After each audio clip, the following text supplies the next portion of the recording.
Motion under gravity क्या है? Motion of the planet, all planets including earth move around the sun in their orbits. ठीक, sun के ही orbit में सारे लोग मूव करते हैं। Natural satellite is a celestial body in space that orbits around a planet. और जो natural satellite क्या है? एक प्लैनेट है उसके अराउंड जो घूमता है वो नेचुरल सैटेलाइट होता है। Mercury and Venus have no natural satellite. Mercury और वेनस के पास कोई नेचुरल सैटेलाइट नहीं है। Earth has one natural satellite, वो मून है। Mars has two natural satellites, Phobos and Deimos.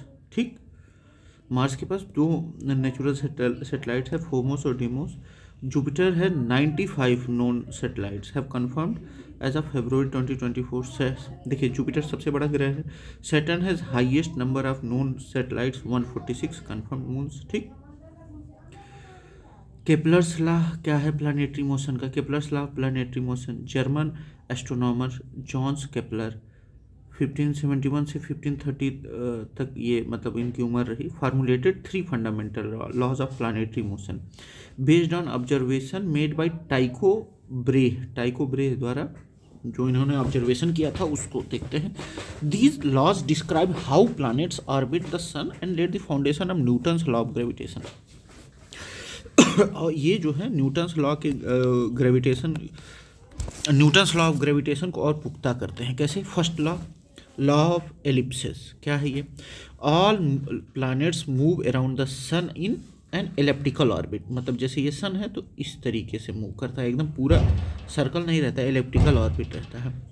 With the sun at one of the two foci, sun मतलब foci पे रहता है।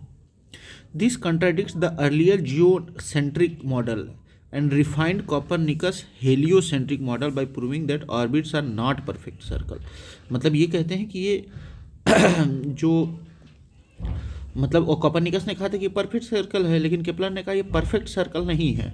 ठीक, अब second law of equal areas, radius vector joining any planet to the sun sweeps out equal areas in equal time interval. इन्होंने कहा कि ये मान लीजिए ये है, ये एलिप्टिकल मोशन कर रहा है तो इसका एरिया बराबर रहेगा इक्वल टाइम में। जितने टाइम में ये मूव कर रहा है ये लगभग बराबर रहेगा। ठीक, this implies that when a planet is closer to the sun, अगर क्लोजर टू द सन कोई प्लैनेट है तो वो पेरिफेरल होगा। इट मूव्स फास्टर, अगर सन के नज़दीक है तो वो जल्दी मतलब वो होगा, मतलब जल्दी मूव करेगा। And when it is farther from the sun, और जब फार्दर पॉइंट पे है एपीहेलन, जब दूरी पे रहता है तो एपीहेलन कहते हैं। इट मूव स्लोअर, जब दूरी पे रहेगा तो वो स्लो मूव करेगा। This law explains orbital speed variation and conservation of angular movement. ठीक, कंजर्वेशन ऑफ एंगुलर मूवमेंट मतलब ये जो एंगल रहेगा वो भी उस पर ध्यान देना पड़ेगा। थर्ड लॉ क्या है? देखिए पहला लॉ क्या कह रहा था कि एलिप्टिकल मूवमेंट करता है। सेकेंड लॉ कि मतलब अगर पेरिफेरल मतलब नज़दीक है तो जल्दी मूव करेगा, दूर है तो स्लो मूव करेगा, और जो एरिया कवर करेगा वो दोनों इक्वल, जो टाइम रहेगा वो इक्वल रहेगा। थर्ड लॉ ऑफ हार्मोनीज क्या है? Square of orbital period. ठीक, of a planet is directly proportional to the cube of semi major axis of its orbit. ठीक, जैसे मतलब जो स्क्वायर है ऑर्बिटल पीरियड का, ऑर्बिटल पीरियड का जो एक स्क्वायर है वो डायरेक्टली प्रोपोर्शनल किससे है? Cube of semi major axis. ये जो सेमी मेजर एक्सिस है उसके क्यूब के बराबर है। ठीक, अब जैसे एग्जांपल अर्थ ऑर्बिट 1 ईयर यानी कि 1 astronomical unit, Mars orbit 1.88 years लगभग, और एस्ट्रोनॉमिकल 1.52 AU एस्ट्रोनॉमिकल यूनिट। ठीक, न्यूटन्स लॉ ऑफ ग्रेविटेशन क्या है? सर आइजैक न्यूटन 1643 से 1727 formulated the universal law of gravitation in his book Philosophicae Naturalis Principia Mathematica 1687 में लिखा था इन्होंने। His work explained that force governing planetary motion and unified Kepler's law with the motion of celestial and terrestrial object। की points क्या है Newton's law of gravitation के? Every object in the universe attracts each other with a force. मतलब every object in the universe attract each other, अच्छा, every object in the universe attract every other object with a force, मतलब हर object एक दूसरे को एक force से attract कर रहा है, और उसी को क्या कहते हैं, ग्रेविटेशनल फोर्स कहते हैं। The magnitude of gravitational force between two object of masses m1 and m2 separated by distance r is given by F equal to g m1 m2 r square, m1 m2 r square.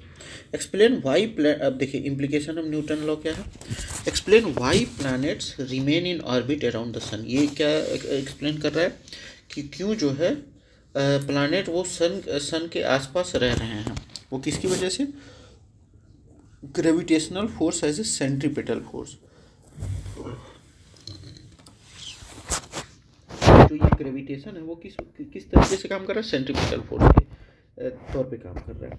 Explain the motion of satellites around planets like moon around earth, ठीक, predicts planetary motion and explains tidal effects due to gravitational interaction between earth and moon. और मतलब जो समुद्र में tidal effect होता है वो भी ये न्यूटन का लॉ समझाता है कि कैसे अर्थ और मून की ग्रेविटेशन फोर्स की वजह से होता है। Applies universally governing both celestial and terrestrial bodies, मतलब ये ऐसा है कि ये टेरेस्ट्रियल बॉडी और कैलेस्टियल बॉडी दोनों को मतलब दोनों पे अप्लाई होता है, ठीक, Newton's law.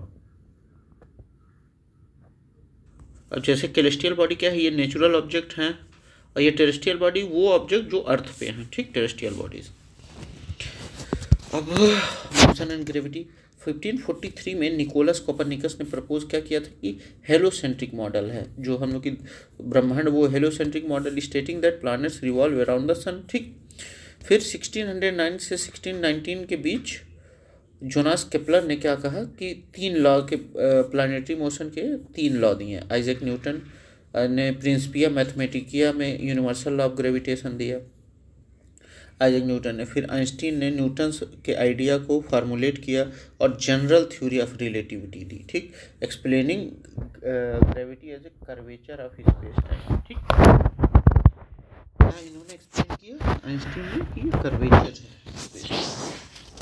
Kepler versus Newton देख लिया जाए। नेचर, केपलर का लॉ का nature empirical based on observation था, न्यूटन का theoretical based on fundamental laws of motion, ठीक।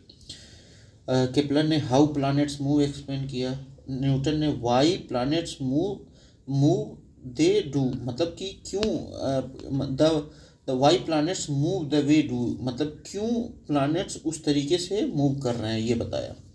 मैथमेटिकल फार्मूला क्या है, केपलर के according P square is equal to A cube, ठीक, नहीं, P square is directly proportional to A cube, ठीक, axis के।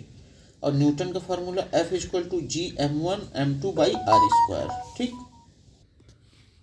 Examples of gravity in daily life क्या है, Earth's gravity keep everything anchored, tides are caused by moon's gravitational pull on earth's ocean, artificial satellite stay in orbit due to a balance between their velocity and earth's gravity, ठीक, उनकी velocity और अर्थ की gravity की वजह से जो balance बना हुआ है उसकी वजह से अर्थ की जो है सैटेलाइट मूव करती है। Free falling object experience acceleration due to earth's gravity 9.8 metre पर सेकेंड स्क्वायर है, जो अर्थ की ग्रेविटी कितनी है, 9.8 मीटर पर सेकेंड स्क्वायर है, ठीक। अब conclusion, Kepler's law describe how planets move while Newton's law gravitation explains why they move. Kepler बताते हैं कि कैसे मूव करता है ग्रह नक्षत्र, ठीक। Newton's law is a universal law applicable to all object in the universe. उन्होंने क्या कहा, F equal to G m1 m2 by R square, ठीक। Study of gravity led to advancement of space exploration, satellite technology and modern physics, ठीक। Einstein theory of relativity क्या कहती है, further refined our understanding of gravity proving that massive objects bend space time, मतलब massive object क्या करते हैं, bend कर देते हैं स्पेस टाइम को, ठीक। जैसे ब्लैक होल थ्योरी, ये सारी चीज़ें ये आइंस्टीन की ही कल्पना के अकॉर्डिंग हुआ सब। अब देखते हैं gravitational effect on different planet क्या है comparison with earth. Planet Mercury surface gravity 3.7 metre पर सेकेंड स्क्वायर है, रिलेटिव टू अर्थ इसका 0.38 गुना ही है, ठीक। वीनस का 8.87, अब अर्थ का कितना है 9.8 मीटर पर सेकेंड स्क्वायर है, ठीक, वन रेफरेंस है, ठीक। मार्स का इतना है, जुपिटर का सबसे अधिक है 2.43 गुना है अर्थ के अकॉर्डिंग, ठीक। सैटर्न 10.44, ऐसे ही है अपना नेपच्यून 11.15, ठीक। अब gravitational acceleration and circulation motion of satellite देखा जाए। The value of ji, nature of gravitational acceleration देखा जाए, जी की characteristics of gravitational acceleration. The value of ji does not depend on the mass of the object, ठीक, ये mass पे depend नहीं करता। If two object of different masses are dropped freely in vacuum absence of air from the same height, they will experience equal acceleration, reach the ground simultaneously. This principle was confirmed by Galileo Galilei in his famous Leaning Tower of Pisa experiment. Effect of air resistance देखा जाए, in the presence of air, object experience drag force and upthrust, which depend on shape, size and density. Heavier object generally fall faster because they experience less deceleration due to air resistance, ठीक। अब variation of g on earth, effect of latitude, latitude का क्या effect होता है, latitude ये, longitude ये होता है। The earth is a oblate spheroid bulging at the equator, मतलब इस तरीके से है ना, इक्वेटर पे ज़्यादा चौड़ा है। Due to this shape and centrifugal force caused by earth rotation, जो अर्थ की रोटेशन होती है अपनी एक्सिस पे, उसकी वजह से क्या सेंट्रीफ्यूगल फोर्स होता है। जी इज मिनिमम एट इक्वेटर, जी क्या होता है, इक्वेटर पे मिनिमम होता है, और जी इज मैक्सिमम एट पोल्स। देखिए मतलब जो ग्रेविटेशनल एक्सीलरेशन होता है वो 9.78 मीटर पर सेकेंड स्क्वायर होता है यहाँ इक्वेटर पे, ठीक, और वहीं पोल्स पे 9.83 मीटर स्क्वायर होता है, ठीक। Formula of the effective gravity concerning earth's rotation is, यही कुछ है। इफेक्ट ऑफ अल्टीट्यूड, अल्टीट्यूड का मतलब इफेक्ट क्या होता है, height above earth surface, as height increases जी डिक्रीजेज, जैसे जैसे हाइट इंक्रीज होती जाएगी जी क्या हो जाएगा, डिक्रीज होता जाएगा, ठीक। Effect of depth inside earth surface, as depth increases ji decreases linearly, और जैसे डेप्थ भी इंक्रीज होगी वैसे जी, मतलब जो जी होगा ग्रेविटेशनल एक्सीलरेशन होगा वो भी क्या होगा, घटता जाएगा, ठीक। या तो हाइट बढ़े तब भी घटेगा, हाइट कम होगा तब भी घटेगा, ठीक। Circular motion of satellite,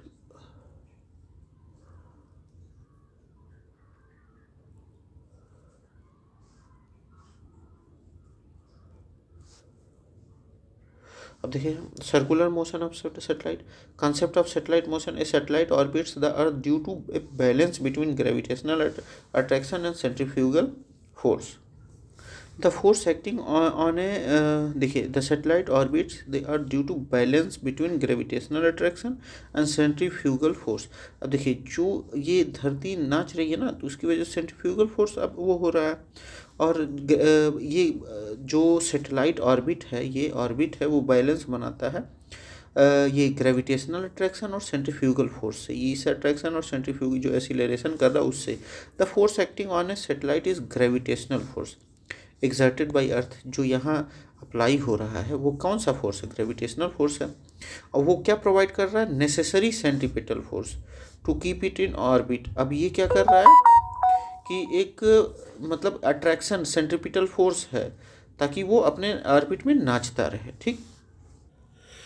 mathematical derivation of orbital velocity, consider a satellite of mass m orbiting earth at A distance of r from the velocity with from the centre with velocity v0। तो centripetal force कितना require रहेगा circular motion के लिए, अब ये है, अब कौन फार्मूला उतना याद करे। दूसरा देखते हैं हम लोग क्या ऑब्जर्वेशन रहेगा हम लोगों का about orbital velocity, does not depend on mass of the satellite, कितना वजन है उस पर डिपेंड नहीं करता है। Depends on the mass and radius of the centre of the earth, मतलब जो अर्थ का सेंटर है और जो उसका रेडियस है उसका मास उस पर डिपेंड करता है। ठीक। Closer orbit lower higher orbital speed, जितना नज़दीक रहेगा अर्थ के उतना ही उसका स्पीड रहेगा। Farther orbit closer orbit higher orbit, जितना क्लोज रहेगा अर्थ के उतना ही तेज स्पीड रहेगी। Farther orbit lower orbital speed, जितना दूर रहेगा उतना ही स्लो स्पीड रहेगी। फॉर लो अर्थ ऑर्बिट जो 400 किलोमीटर के करीब रहता है, वेलोसिटी क्या रहता है 7.8 किलोमीटर पर सेकेंड, यानी कि 28,000 किलोमीटर पर हावर। ओहो हो, लगभग 7.8 किलोमीटर पर सेकेंड या 28,000 किलोमीटर पर हावर। अब रिलेशन बिटवीन जी और ऑर्बिटल वेलोसिटी क्या है, यही है, मुझे कुछ समझ में नहीं आ रहा, आगे देखा जाए, अभी सब पता चल जाएगा सब।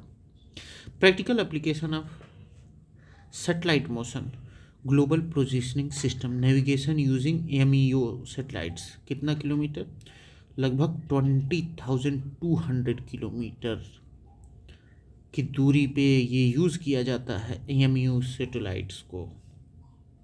ठीक। Weather forecasting, geostationary satellites monitor climate patterns. Earth observation, remote sensing satellite maps, जैसे फॉरेस्ट, ओशियंस एंड डिजास्टर्स। ठीक। देखिए, वेदर के लिए climate patterns, geostationary satellites. ठीक। और अर्थ ऑब्जर्वेशन के लिए रिमोट, अच्छा मतलब एक बार देख लिया जाए, GPS के लिए MEO सैटेलाइट्स। ठीक। वेदर के लिए जियो स्टेशनरी सैटेलाइट्स, अर्थ के लिए रिमोट सेंसिंग सैटेलाइट्स जैसे फॉरेस्ट, ओशियन, डिजास्टर। कम्युनिकेशन के लिए satellites enable TV, internet, mobile networks world wide. Space exploration के लिए mission like Chandrayaan, Mars rover and Hubble telescope depend on precise orbital mechanics. ठीक। अब देखते हैं, the acceleration due to gravity varies due to altitude, depth and latitude. ठीक। Satellite motion follows Newton's law with gravitational force acting as a centripetal force. Satellite का motion जो है वो Newton law को फॉलो करता है with gravitational force acting as a centripetal force. Gravitational force किसकी तरह काम करने लगता है, सेंट्रीपिटल फोर्स की तरह। Orbital velocity depends on earth's mass and orbital radius. ठीक। Different types of orbit serve distinct purposes from GPS to space exploration. बिल्कुल सही। Gravitational physics underpins modern technology including satellites, space travel and communication network. अब हम लोग यहाँ आते हैं, types of orbits based on altitude क्या क्या है। Types of orbit based on altitude कैसे भाई।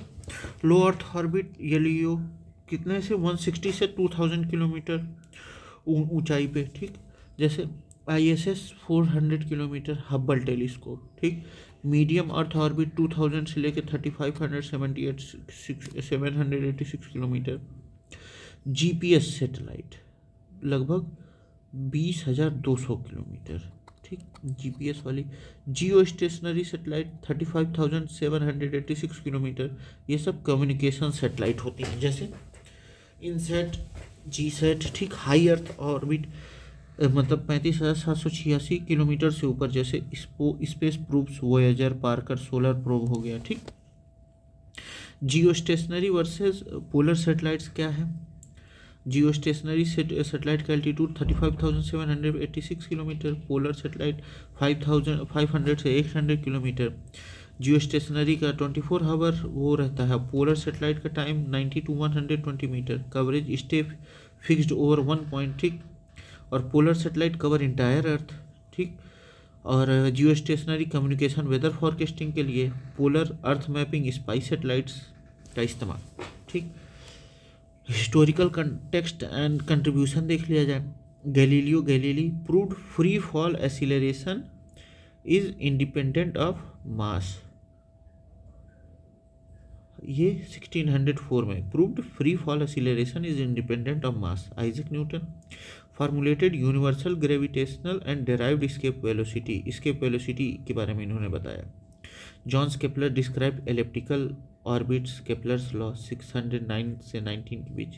कैवेंडिश ने मेजर्ड ग्रेविटेशनल कांस्टेंट 1798 में। अल्बर्ट आइंस्टाइन ने जनरल रिलेटिविटी और gravity versus space time curvature के बारे में 1915 के बारे में बताया था। ठीक। अब आते हैं हम लोग एस्केप वेलोसिटी, सर्कुलर मोशन और सिंपल पीरियोडिक मोशन एस्केप के बारे में।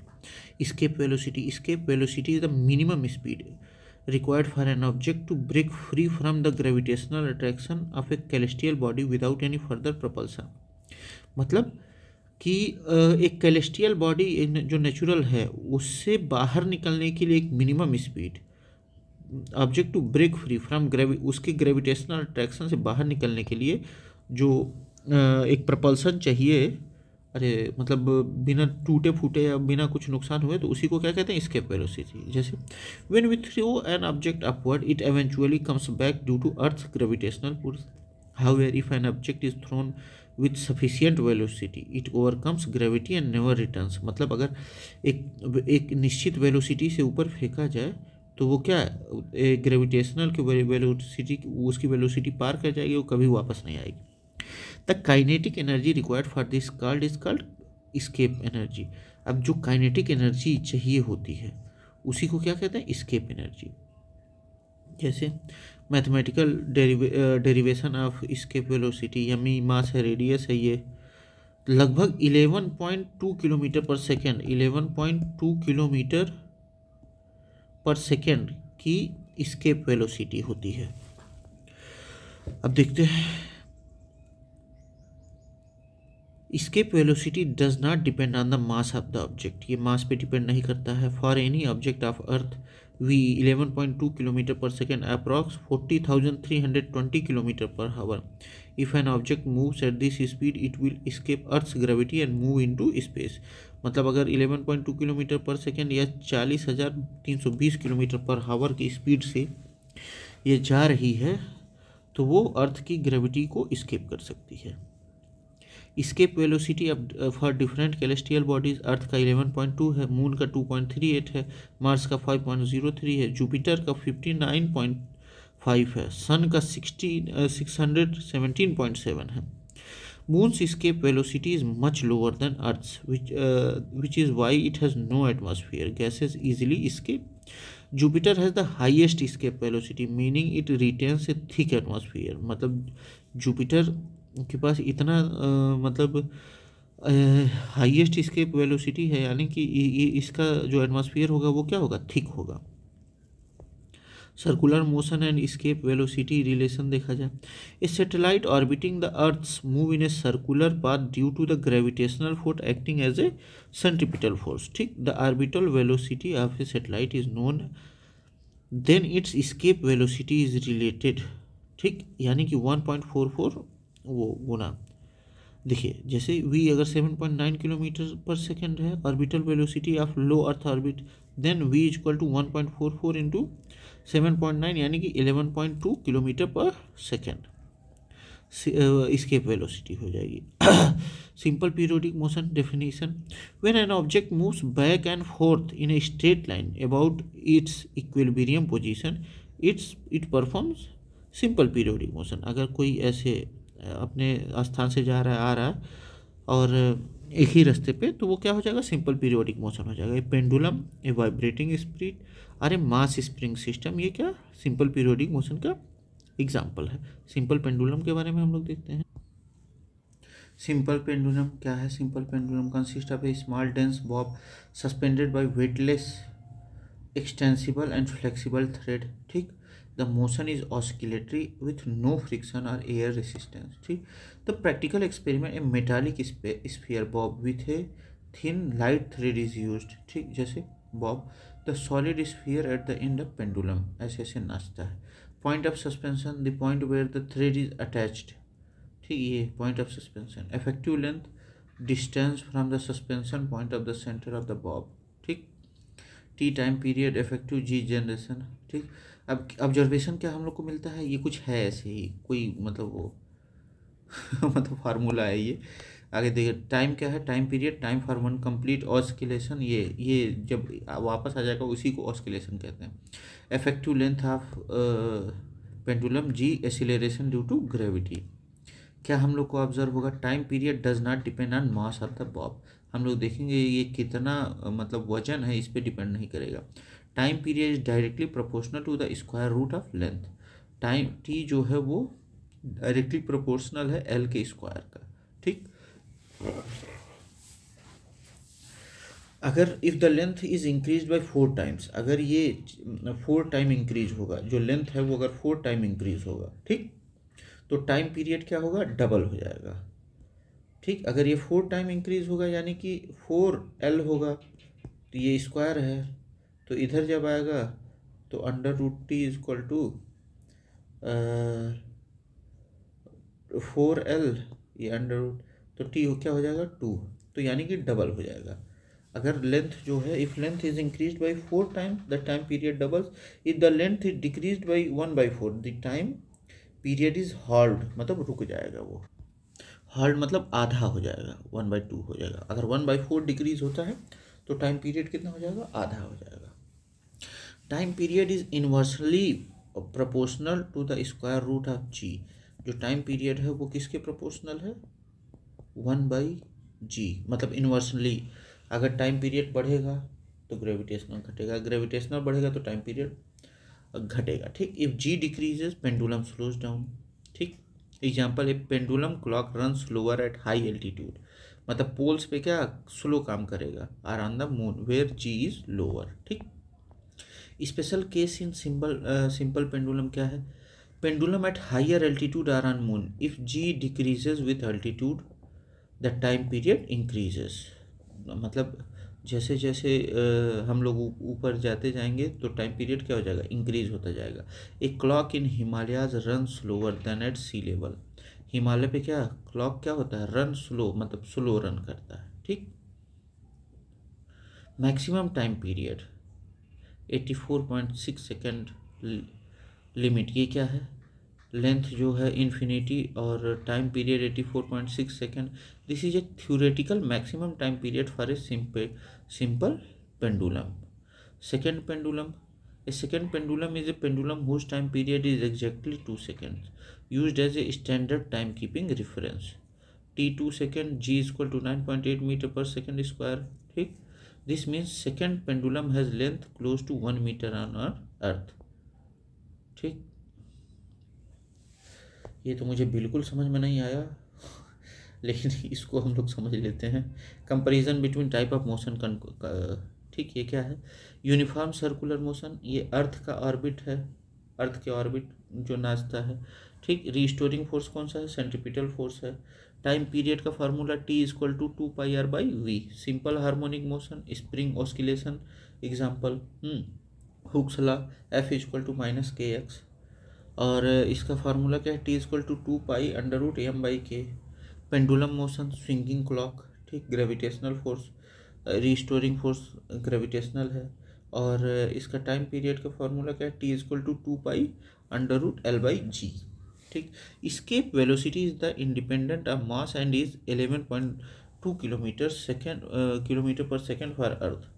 A satellite will escape if its speed exceed √2 times its velocity is orbital velocity, मतलब अगर उसकी √2 या 1.44 गुना स्पीड हो गई तो वो ऑर्बिटल स्पीड को, मतलब वो स्केप कर जाएगा। Simple pendulum motion follows the relation. ठीक, time period increases with length and decreases with gravity, मतलब टाइम पीरियड जो है इंक्रीज करेगा लेंथ के साथ और डिक्रीज करेगा ग्रेविटी के साथ। A second pendulum has a time period of 2 seconds and a length of approx 1 metre. ठीक है, अब ये यहाँ खत्म होता है। Thank you, bye bye.